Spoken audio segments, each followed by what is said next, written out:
it looks like it's kind of pandemonium now. I mean, in your experience, how is the virus being transmitted? What are your observations as a doctor right now? Are you really dealing with this directly? Yes, so I am taking care of active COVID patients right now. Um, the primary mode of transmission is direct droplet transmission. So that is being within 3 to 6 feet of someone who is generating those droplets, so coughing or breathing heavily or coming out of them in some way. That seems to be the primary mode of transmission. So it is a close contact issue. It seems to be much less of an issue in terms of contact on surfaces. Certainly not impossible, but much less of a transmission of someone who had coughed on a table 2 hours earlier and you touched the same table. So it is primarily a transmission of direct person-to-person contact. And so what are the main prevention methods here? I mean, we hear about people clearing out the shelves of toilet paper and hand sanitizer, and they're telling people at work to use these antibacterial wipes on their desks. I mean, what is the real way to prevent this? And the best thing you can do right now is stay home if you can stay home. Social isolation, social distancing is by far and away the best thing we can do right now. There is some level of asymptomatic carriage. So there are some people that either early on in the course or even later on in the course are infected but do not show active signs or symptoms. So those folks, even if they're doing everything they can, they are still spreading it. So the best thing they can do is stay away from everyone. So if you can stay home right now, stay home.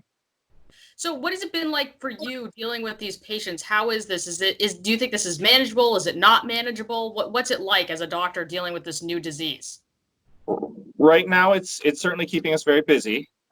We have yet to see the surge that we expect is coming, and I think the big question is how big is that surge going to be? And the best thing that anyone can do in that to mitigate that surge is this social isolation, is what we call flattening the curve. It's having so less people coming into the hospital at the same time with the same disease to avoid the hospital system being completely overwhelmed. So when's the anticipation in terms of when this is going to be leveled off and managed? That is very much remains to be seen. And in some ways, flattening the curve may actually extend the total duration of it because it may be about the same number of total people infected, but over a much longer period of time, which is exactly what we want to be so we can kind of deal with them over that same period of time. It could be several months, 6 months, 12 months. It's very hard to determine at this point. So I see a lot of people out in public. I go out, I see cars driving around. I personally am working from home. I know a lot of other people are working from home, and other people are just not taking this that seriously. So outside of actually social distancing and trying to steer 6 feet away from other people, should people really be self-quarantining? Would that be the right suggestion here for everyone, even if they're not showing any symptoms? Yes. So like I said, there are some patients that are either asymptomatic early on in infection or sometimes asymptomatic throughout the course of their infection, but they can still spread it to other people. So the best thing that anyone can do, and it's impossible to know who these people are, is maintain distance between these people, so not be able to transmit it to other people. Can you tell me about the populations that are most likely to die from this? So in general, it's your mortality increases as you age. Generally above 60 becomes worse, and it gets worse as you get older. And anybody with significant what we call comorbidities, so other medical illnesses, heart disease, lung disease, cancer, things like that, anything that kind of compromises you in other ways makes it much worse. Okay, and so what are you telling parents with children when they go home? What are you saying to them to do with their kids when they get back there? Well, right now, everybody's staying home with the kids, so that's the best thing we can be doing right now with the schools and daycares closing.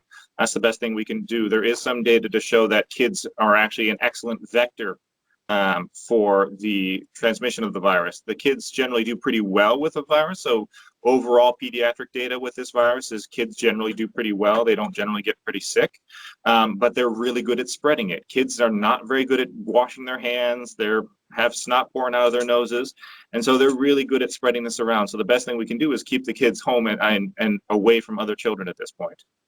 Based on what I was reading on the state's website, it looks like most of the transmission in Massachusetts is coming from that Biogen conference, and then the people from that conference have gone home and then spread it through their households. I mean, what are the ways that you can prevent spreading this disease in your household if you happen to have it or you know someone who does and you're living with them? So washing your hands in general is the best way you can avoid spread of almost any one of these diseases, including coronavirus.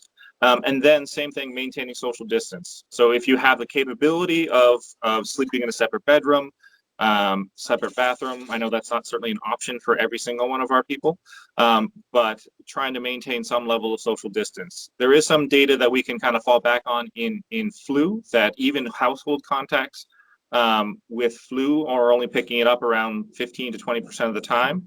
So it's certainly not a guarantee that if you're living with someone, you're absolutely going to get it. But we can do our best to try and kind of maintain our distance and maintain somewhat of a cleanliness. Okay.